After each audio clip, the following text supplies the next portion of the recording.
ദൈവവുമായിട്ടുള്ള നമ്മുടെ ബന്ധം എപ്പോഴും ഒരു കൊടുക്കൽ വാങ്ങലിൽ നമ്മൾ ചുരുക്കി വെച്ചേക്കുവാണ്. ഞാനിത് പറഞ്ഞാൽ നിങ്ങൾക്കത് ബോധ്യമാവുമെന്ന് വിചാരിക്കുകയാണ്.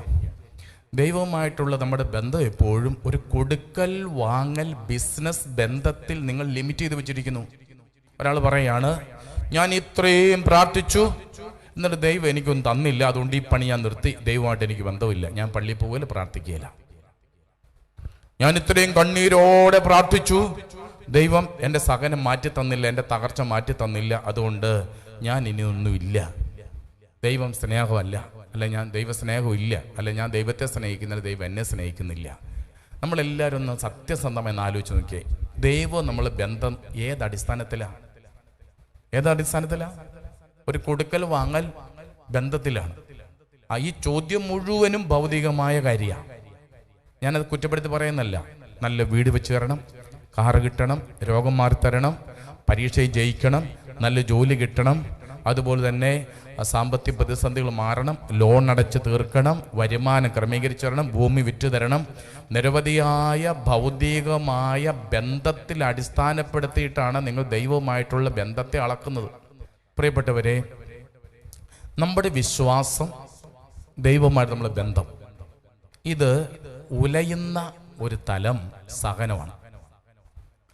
നമ്മുടെ വിശ്വാസം ഉലയുന്നത്, ദൈവമായിട്ടുള്ള ബന്ധം ഉലയുന്നതിൻ്റെ അടിസ്ഥാനപരമായ ഒരു കാരണം സഹനമാണ്. പ്രതീക്ഷിക്കാത്ത സമയത്ത് സഹനം വരുന്നു.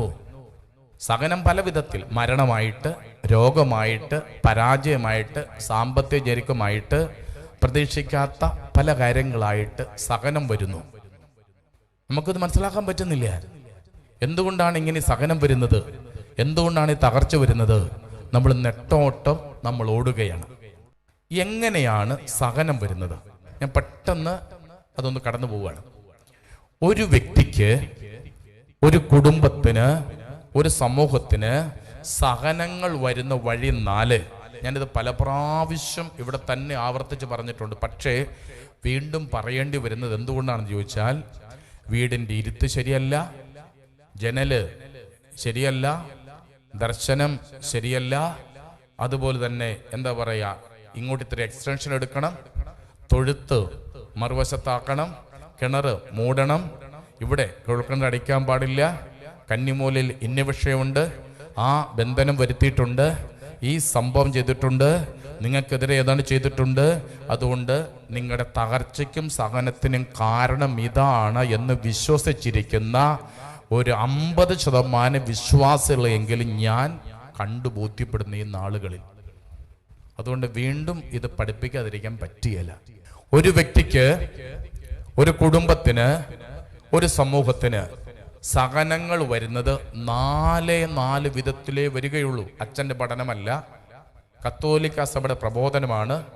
ഞാനിതെല്ലാം രേഖകളൊക്കെ ആയിട്ടാണ് വന്നിരിക്കുന്നത്.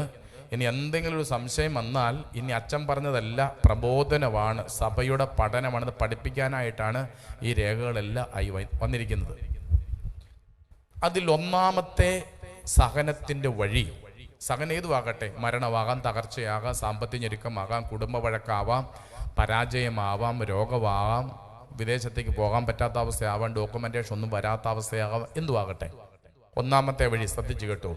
സഹനത്തിൻ്റെ ഒന്നാമത്തെ വഴി, അവനവൻ്റെ പാപം, അവനവൻ്റെ അകൃത്യം സഹനം കൊണ്ടുവരും. അവനവൻ്റെ പാപം, അവനവൻ്റെ അകൃത്യം സഹനം കൊണ്ടുവരും. ഞാൻ അമിത വേഗതയിൽ വണ്ടി ഓടിച്ചു, നിയന്ത്രണം കിട്ടാതെ പോസ്റ്റിനിട്ടിടിച്ചു, മറിഞ്ഞു, കാലൊടിഞ്ഞു പോയി, എനിക്ക് സഹനമായി. കാരണം എൻ്റെ ദൈവമേ, നീ എന്നോട് ഈ പണി ചെയ്തല്ലോ, എനിക്കിട്ട് ഈ പണി ചെയ്തല്ലോ, ഞാനൊരു അച്ഛനാണല്ലോ, ഇത്രയും നാൾ ഞാൻ ധ്യാനിപ്പിച്ചതാണല്ലോ, എത്ര മനുഷ്യനെ ഞാൻ ആശ്വസിപ്പിച്ചിട്ടുണ്ട്, എത്ര ഒച്ചത്തിൽ ഞാൻ വചനം പ്രഘോഷിച്ചിട്ടുണ്ട്, എന്നിട്ടും നീ പണി എനിക്കിട്ട് ചെയ്തല്ലോ, ഈ പോസ്റ്റിന് തന്നെ കൊണ്ടുവന്ന് ഇടിപ്പിച്ചല്ലോ, ബൈക്ക് തകർന്നല്ലോ, കാലൊടിഞ്ഞല്ലോ, ഇനി ഞാൻ ഇതിനില്ല. എന്തെങ്കിലും കാര്യമുണ്ടോ? ഇല്ല. ആ സഹനത്തിന് കാരണം എന്താ? എൻ്റെ പാപം, എൻ്റെ തിന്മ. മിനിമം വേഗത്തിൽ ഓടിക്കേണ്ട നിയമം എനിക്കുണ്ട്. സത്യയോടെ ഡ്രൈവ് ചെയ്യണമെന്ന് ഞാൻ നിയമം പാലിക്കണം. ഞാൻ അശ്രദ്ധ കാണിച്ചു, ഞാൻ അപകടം വരുത്തി, എന്നിട്ട് ഈ സഹനത്തിൻ്റെ ഉത്തരവാദിത്വം ദൈവത്തിൻ്റെ താവളിൽ വെക്കരുത്. അവനവൻ്റെ പാപം, അവനവൻ്റെ അകൃത്യം നമുക്ക് സഹനം കൊണ്ടുവരും. ഒരു കുടുംബനാഥനാണെങ്കിൽ ശ്രദ്ധിക്കണം, ഒരു കുടുംബനാഥനാണെങ്കിൽ കുടുംബനാഥൻ്റെ തിന്മ, പാപം ആ വ്യക്തിക്ക് മാത്രമല്ല കുടുംബത്തിനും സഹനം കൊണ്ടുവരും. അപ്പം ഒന്നാമത്തെ വഴി, അതുകൊണ്ട് നിങ്ങൾക്ക് നനച്ചിരിക്കാതെ പെട്ടെന്നൊരു തകർച്ച വരുമ്പം, ഒരു സഹനം വരുമ്പം ആദ്യം ചിന്തിക്കേണ്ടത്, ഞാൻ പാപാവസ്ഥയിലാണോ? ഞാൻ പാപാവസ്ഥയിലാണോ? എൻ്റെ ഭാര്യ പാപാവസ്ഥയിലാണോ? എൻ്റെ മക്കൾ പാപാവസ്ഥയിലാണോ? ആദ്യമേ ചെയ്യേണ്ടത് എന്താ? കുമ്പസാരിച്ച് വരപ്രസാദാവസ്ഥയിൽ വരിക. കുമ്പസാരിച്ചിട്ട് വിശുദ്ധിയിലങ്ങ് ജീവിക്കാൻ തുടങ്ങിക്ക്, മക്കളെ ദൈവം ഇടപെടും. ഇപ്പം ഒന്ന്, അവനവൻ്റെ പാപം, അവനവൻ്റെ അകൃത്യം സഹനം കൊണ്ടുവരും. സുഭാഷിതങ്ങൾ 13:21, പാപികളെ ദൗർഭാഗ്യം പിന്തുടരുന്നു. പാപികളെ ദൗർഭാഗ്യം പിന്തുടരുന്നു. ഹോസിയ 14:1, നിന്റെ അകൃത്യം മൂലമാണ് നിനക്ക് കാലിടറിയത്.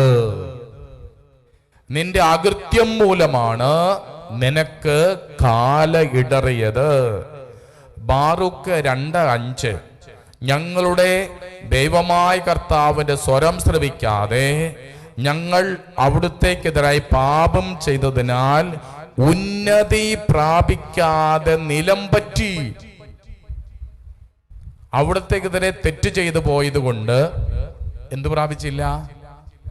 എന്ത് പ്രാപിച്ചില്ല? പറയുന്നില്ല. എന്ത് പ്രാപിച്ചില്ല? ഉന്നതി പ്രാപിച്ചില്ല. മലബാറിൽ വന്നു, ഇത്രയും നാൾ അധ്വാനിച്ചു, ഇപ്പോഴും ഈ അവസ്ഥയിലാണ്. ഒരു ഉന്നതിയിലച്ച, ഒരു മേൽഗതിയിലച്ച, ഉന്നതി പ്രാപിക്കാതെ നിലം പറ്റി. അപ്പോൾ അങ്ങനെ ഒരു കുഴപ്പം വരും.